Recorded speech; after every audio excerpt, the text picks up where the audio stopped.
본 프로그램에서 제공하는 모든 정보는 투자 판단의 참고 자료일 뿐 결과에 대한 책임은 투자자 개인에게 있습니다.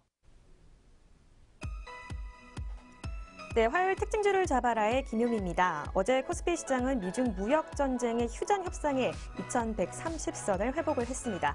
이 지수가 2130선을 오른 것은 지난 10월 22일 이후로 한 달 반 만인데요. 코스닥 시장 같은 경우에도 2% 넘는 급등세를 보였습니다. 1.97% 상승한 709선에서 장을 마쳤습니다. 한편 간밤에 미국 뉴욕 3대 지수도 강세로 마무리를 했습니다. 다우존스 지수는 1.13%, S&P 500 지수는 1.09%, 나스닥 지수는 1.51%로 강세로 마무리를 했습니다. 네, 이런 상황 가운데 오늘 우리 시장 어떨지 또 어떤 종목들 주목해야 할지 특징주를 잡아라와 함께 하시기 바랍니다. 먼저 이 시각 양장시장 지수 흐름부터 체크해 보도록 하겠습니다. 네, 먼저 코스피 시장부터 살펴보겠습니다. 코스피 시장 오늘 0.55%로 현재 파란불로 거래가 되고 있네요. 11.4포인트 떨어졌고요. 2120.53포인트 가리키고 있습니다. 코스피 시장 같은 경우에는 이 장 초반에 0.29% 내린 2125선에서 거래를 시작을 했는데 점점 낙폭이 조금씩 커가고 있는 상황입니다. 다음으로 코스닥 시장입니다. 코스닥 시장은 얼마 전에 한 10분 전에 0.18%로 상승 전환했네요. 1.29포인트 오른 710.75포인트 가리키고 있습니다. 네, 전문가들은 오늘 12일에서 15일에 있을 미중 실무 협상에 대한 이 불확실성이 현재 오늘 우리 증시에 부담으로 작용하고 있다라고 분석을 하고 있습니다. 현재 코스피 시장은 파란불로 거래가 되고 있고요. 낙폭 계속 커져가고 있는 상황입니다. 네, 이어서 수급 동향도 살펴보도록 하겠습니다. 네, 먼저 거래소 시장입니다. 거래소 시장은 오늘 개인이 홀로 1,085억 원 물량들 사들이고 있고요. 외국인과 기관이 537억 원, 그리고 602억 원 동반 매도세 보여주고 있습니다. 네, 이어서 코스닥 시장으로 가겠습니다. 코스닥 시장은 오늘 거래 대금 자체는 많지 않은데요. 개인과 외국인이 75억 원, 그리고 외국인이 47억 원 동반 매수세 있고요. 기관이 홀로 119억 원 물량들 팔아내고 있습니다. 네, 계속해서 선물 시장으로 가보겠습니다. 선물 시장은 오늘 개인과 외국인의 동반 매도세 있습니다. 개인이 293억 원 물량들 팔아내고 있고요. 외국인이 4,073계약 물량들 팔아내고 있습니다. 이어서 기관이 홀로 3,003계약 물량들 사는 모습 보여주고 있습니다. 네, 이렇게 수급 동향까지 살펴봤습니다. 이어서 양장시장 등락률 상위 종목 살펴보도록 하겠습니다. 오늘 어떤 종목들이 오르고 내렸는지 살펴보려고 하는데요. 먼저 코스피 시장부터 좀 살펴보겠습니다. 코스피 시장에서 오늘 상승폭 가장 큰 종목은 남성입니다. 현재 21.99%로 급등세 시현하고 있고요. 310원 올랐네요. 1,715원에 현재가 보여지고 있습니다. 네, 계속해서 남선 알미늄입니다. 현재 5일 연속으로 강세를 시현하고 있는 업체인데요. 320원 올랐고요. 14.61% 올랐습니다. 2,510원에서 현재가 보여지고 있습니다. 다음으로는 삼양화학 보겠습니다. 이틀 연속으로 빨간불로 거래가 되고 있는데요. 12.53% 상승했습니다. 주당 90원 올랐고요. 808원에 현재가 보여주고 있습니다. 계속해서 코스피 시장의 낙폭 큰 종목들 살펴보도록 하겠습니다. 오늘 가장 큰 약세를 시현하고 있는 종목은 한국유리우선주입니다.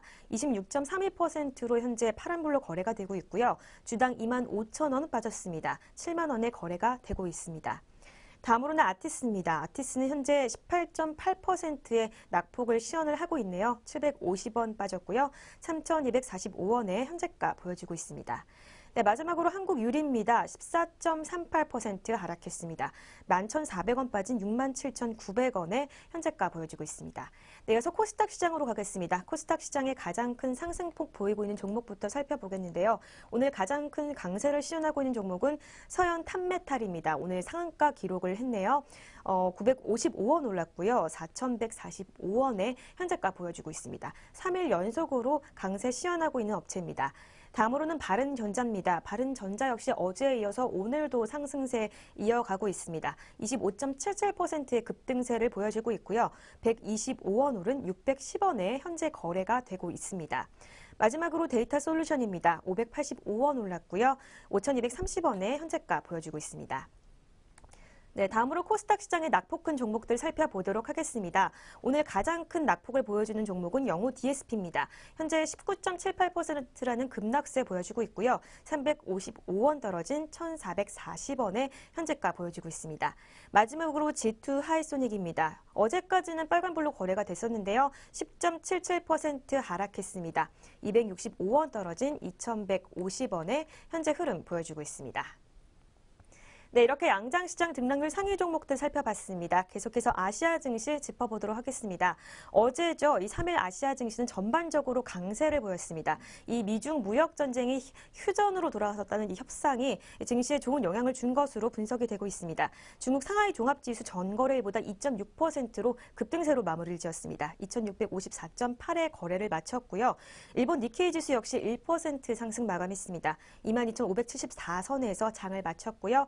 홍콩 증시에서는 항생 지수가 2.6%로 역시 급등세를 보였습니다. 네, 그렇다면 이 시각 아시아 주요 증시 살펴보도록 하겠습니다.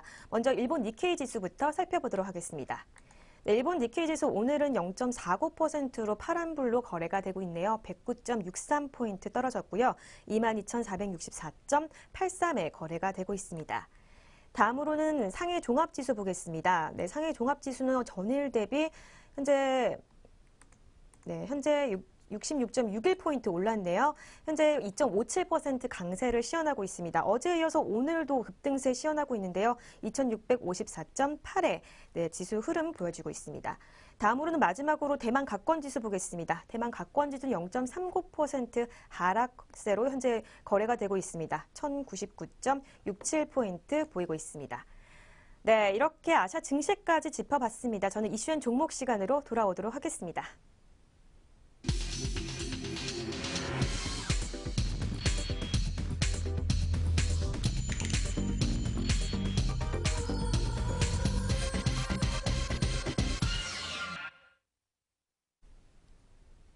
네, 오늘장 가장 이슈가 되는 종목 두 가지 종목 살펴보도록 하겠습니다.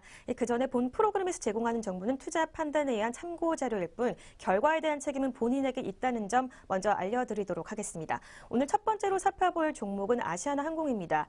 이 아시아나항공이 기체 결함으로 수리했던 항공기를 다음 날 곧바로 투입했지만 이 같은 문제가 발생해 다른 항공기로 대체했던 사실이 드러났습니다. 이 항공기에 수백 명이 탑승하는 만큼 이 정비에 소홀했던 것이 아니냐라는 논란이 커지면서 안전 불감증 도마에 올랐습니다. 당국도 사태의 심각성을 인지하고 이 조사에 착수를 했는데요. 이 결과에 따라 최대 운항 정지나 과징금 조치를 받을 전망입니다. 네, 일 국토교통부에 따르면 아시아나항공은 지난달 9일이죠. 이 김포 항공기가 유압계통 장비 이상에 따라 탑승장으로 돌아오는 램프 리턴을 했는데요. 이 곧바로 다음 날인 10일 문제의 항공기를 다른 노선에 투입하려 했지만 같은 문제가 발생해 운항하지 못했던 것으로 드러났습니다.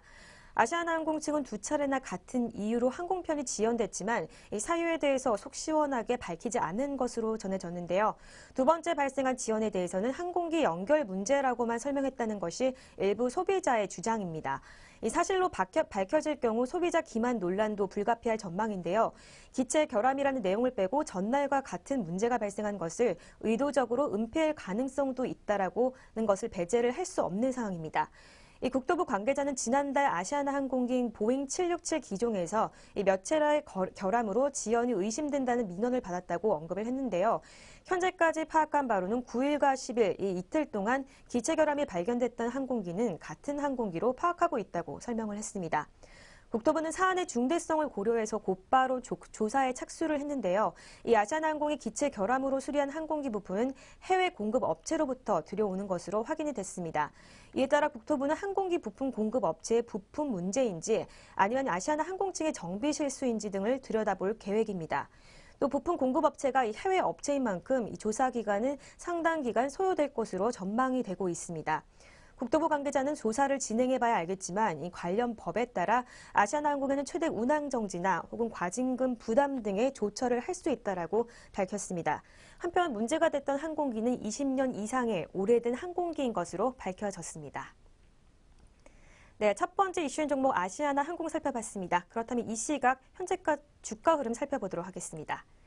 네, 전일 대비 현재 1.34% 상승으로 빨간불로 거래가 되고 있네요. 주당 60원 올랐고요. 4,525원에 거래되고 있습니다.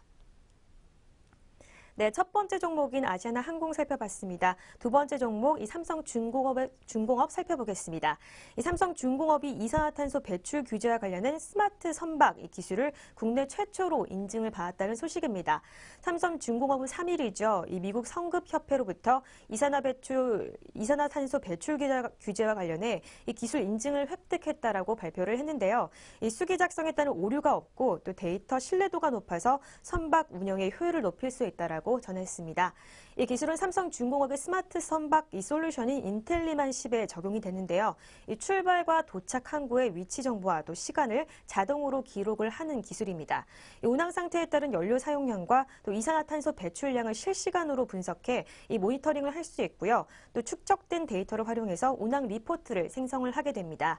이 삼성중공업은 2016년부터 새로운 환경 규제에 대응하기 위해서 이 기술을 개발을 해왔고 또 향후 LNG 운반선과 대형 컨테이너선 50여 척에 적용하기로 발표를 했습니다.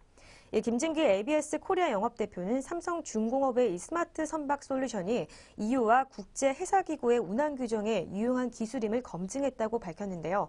이 선사들이 환경 규제에 대응할 수 있을 뿐만 아니라 또 운영 효율도 높일 수 있을 것이라고 분석을 했습니다.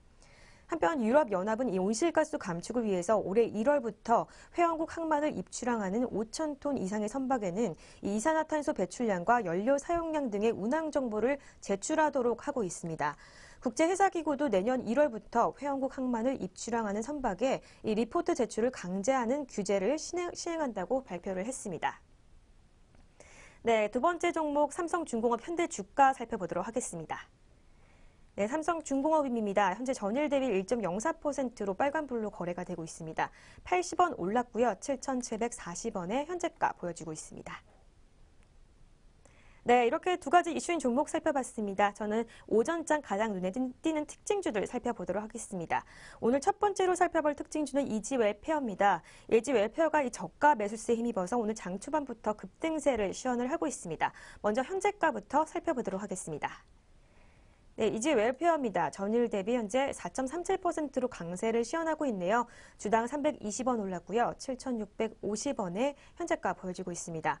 이 증권업계 관계자는 이지웰페어에 대해 수익성 높은 온라인 플랫폼 사업자임에도 이 주가가 저평가되어 있다는 의견을 제시를 했는데요. 특히 2019년 기준 이 PER이 8배로 글로벌 동종업종 평균인 40배에 비해서 국내 인터넷 상거래 플랫폼 업체 카페24의 34배 대비 이 절대적인 저평가라고 판단하고 또 분석을 했습니다. 네, 두 번째 특징주 살펴보도록 하겠습니다. 두 번째 특징주는 W게임즈인데요. W게임즈가 이 카지노 부문 실적 개선에 주가 상승세를 계속 이어가고 있습니다. 먼저 현재가부터 살펴보도록 하겠습니다. 네, W게임즈입니다. 네, 현재는 지수 변동 없이 보합권에 머무르고 있네요. 62,000원의 현재 흐름 보여주고 있습니다. 네, 증권업계 관계자는 더블다운 카지노가 이 실적 개선을 견인할 전망이라고 분석을 했는데요. 더블다운 카지노는 이 충성도 높은 북미 게이머, 또 게임 어플리케이션 리뉴얼, 또 W 카지노 이 스티트 슬롯 적용으로 성장 잠재력이 높다라고 분석을 했습니다. 또 이 북미 시장 선점 효과도 이어지고 있는데요.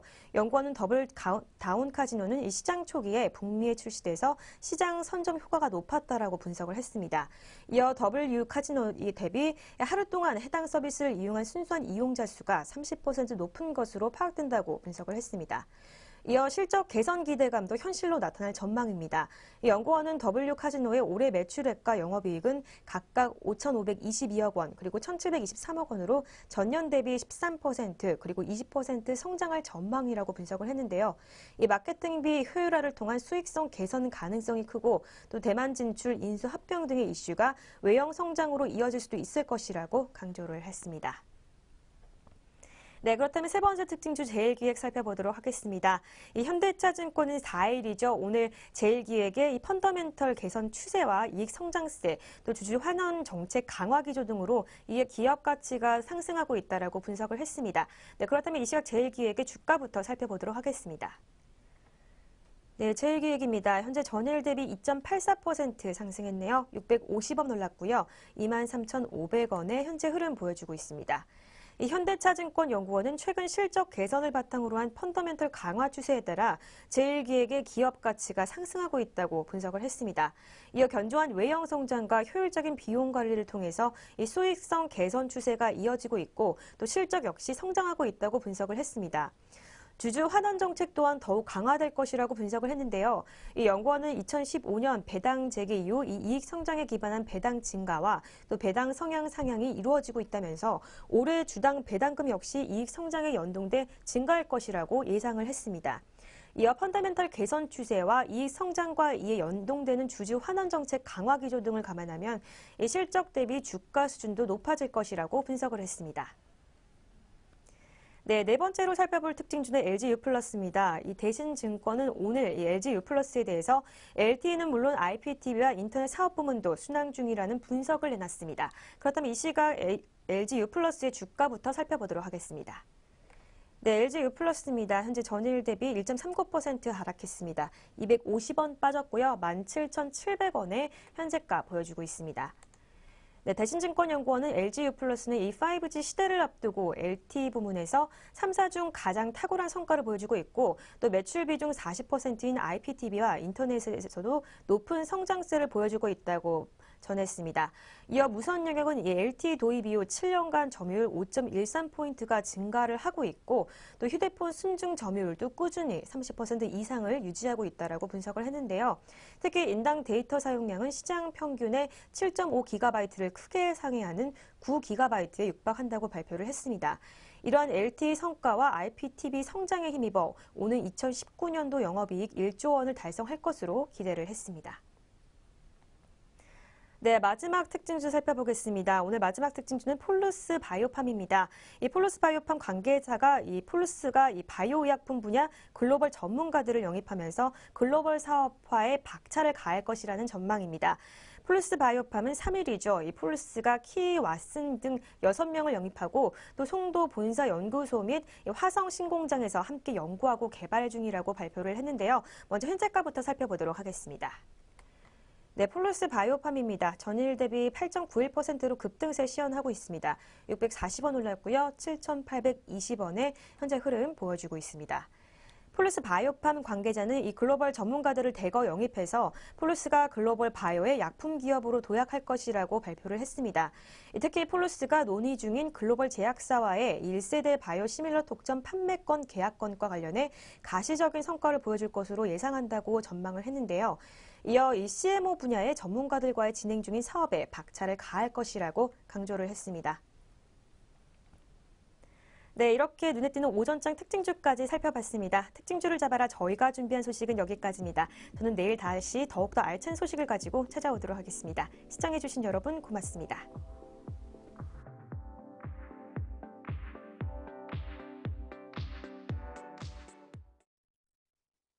본 프로그램에서 제공하는 모든 정보는 투자 판단의 참고 자료일 뿐 결과에 대한 책임은 투자자 개인에게 있습니다.